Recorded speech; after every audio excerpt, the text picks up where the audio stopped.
ساتھیاؤ، میں اور آپ آج کی اس بزم میں یہ پختہ عزم کر کے اٹھیں کہ آج ہم خود بھی اور اپنی اولاد کو بھی، اپنے دوستوں کو بھی، میرے والد گرامی فرمایا کرتے تھے جس سے دوستی ہو نا اس کی انگلی پکڑ کے دین کی راہ پہ لے آؤ، یہ دوستی کا حق ہے۔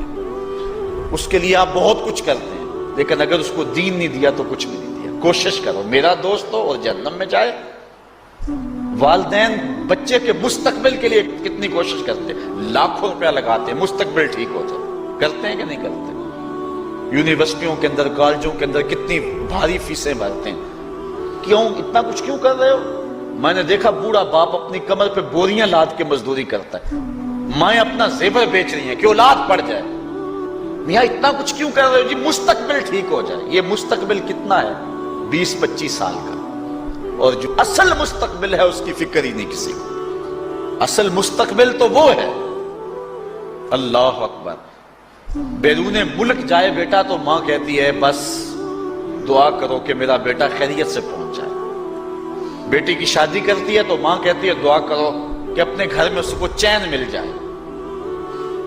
کسی کا انٹرویو ہوتا ہے، لوگ کہتے ہیں جناب دعا کرو کہ اس انٹرویو میں وہ کامیابی سے گزر جائے۔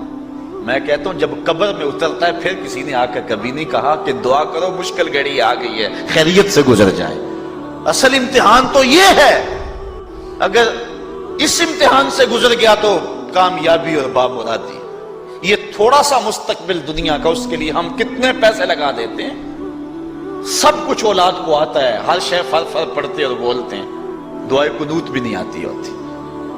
تو ہم اپنی اولاد کے لیے دین کا تحفہ اس کو کبھی نہ چھوڑیں۔ اللہ اکبر، کوشش کریں، محنت کریں۔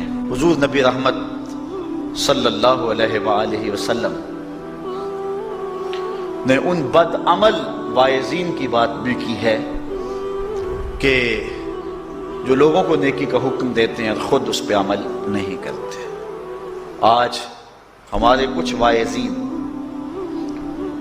لوگوں کو تو واعظ و تلقین اور نصیحت کرتے ہیں اور خود نماز میں سخت سستی کا ارتکاب کرتے ہیں، اور جس سے قوم کے اندر نماز میں سستی عملاً پیدا ہو جاتی ہے۔ کوئی عرس کی تقریب ہو، کوئی محفل نعت ہو، کوئی جلسہ ہو، کوئی شادی کی تقریب ہو، نماز کے وقت کا پورا خیال رکھا کریں اور اس بات کا لحاظ رکھا کریں۔ بلکہ ہمارے ہاں ایک عجیب سا فیشن ہے اور عجیب سی بات ہے، میں بڑا حیران ہوا کرتا ہوں کہ عشاء کے بعد جب جلسے ہوتے ہیں نا ہمارے مساجد کے اندر، تو مغرب سے اعلان شروع ہو جاتا ہے آج رات فلاں صاحب خطاب فرمائیں گے، اور پھر جب نماز عشاء ہوتی ہے تو ہمارا نقیب محفل کھولتا ہے لاؤڈ سپیکر اور وہ اعلان کرتا ہے حضرات جماعت ہو چکی ہے، اب مسجد میں آ جائیں۔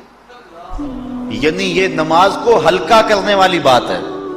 انہوں کو کہا جا رہا ہے کہ بلکہ بعض تو کہہ دیتے ہیں جس کا تمہیں ڈر تھا وہ گزر گئی ہے، اب آ جاؤ۔ کیا لینا ہے جلسے میں آ کر اگر نماز ہی نہیں پڑھنی ہے تو؟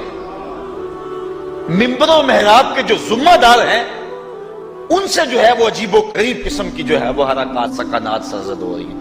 یہ جو جہل نقیبوں کا ایک غول آ گیا نا، یہ بھی ایک بہت بڑی مصیبت ہے۔ ایک تو بے تحاشا القاب، دوسرا دین کی روح سے ناشنائی۔ وہ کسی نے کہا تھا نا کہ پہلے حضرت غوث پاک ولی بناتے تھے، چور سے کتب بناتے تھے، آج کل ہم بناتے ہیں۔ کہا تم کیسے؟ کہا ہمیں پتا ہوتا ہے یہ چور بیٹھا ہوا ہے، کہتے ہیں غوث زمان اور کتب دوران۔ بے تحاشا اور بے تکا انداز، اور پھر دین کی روح سے یہ ناشنائی کہ باقاعدہ اعلان ہوتا ہے جناب جماعت ہو چکی اب تو آ جاؤ۔ تو کیا کرنا ہے ساری رات جاگ کے اگر عشاء کی نماز ہی نہیں پڑھی تو نماز کو ہلکا کیا گیا ہے۔ اسی طرح جلسہ لمبا ہو رہا ہے اور نماز کا وقت سکڑ رہا ہے۔ ان چیزوں کا التزام کرنا ہے، ہم نے کوشش کرنی ہے۔ اور یہ بھی ایک مصیبت ہے کہ دربار بڑا اونچا ہے اور مسجد کے اندر جانوروں کی بینٹیں پڑی ہوئی ہیں۔ حیثیت تو مسجد کی ہے، دربار کی تو ثانوی حیثیت ہے۔ دربار پہ 3 کروڑ روپیہ لگا ہوا ہے اور مسجد میں چٹائیاں بھی موجود نہیں۔ اپنے بھی خفا مجھ سے ہیں بیگانے بھی ناخوش، کہ زہر حلال کو کبھی کہہ نہ سکا کند، بات وہی کہتا ہوں سمجھتا ہوں جسے حق، نہ ابلہ مسجد ہوں نہ تہذیب کا فرزند۔ بے تحاشا اور بے تکا انداز، اور پھر دین کی روح سے یہ ناشنائی کہ باقاعدہ اعلان ہوتا جناب جماعت ہو چکی اب تو آ جاؤ۔ تو کیا کرنا ہے ساری رات جاگ کے اگر عشاء کی نماز ہی نہیں پڑھی تو نماز کو ہلکا کیا گیا ہے۔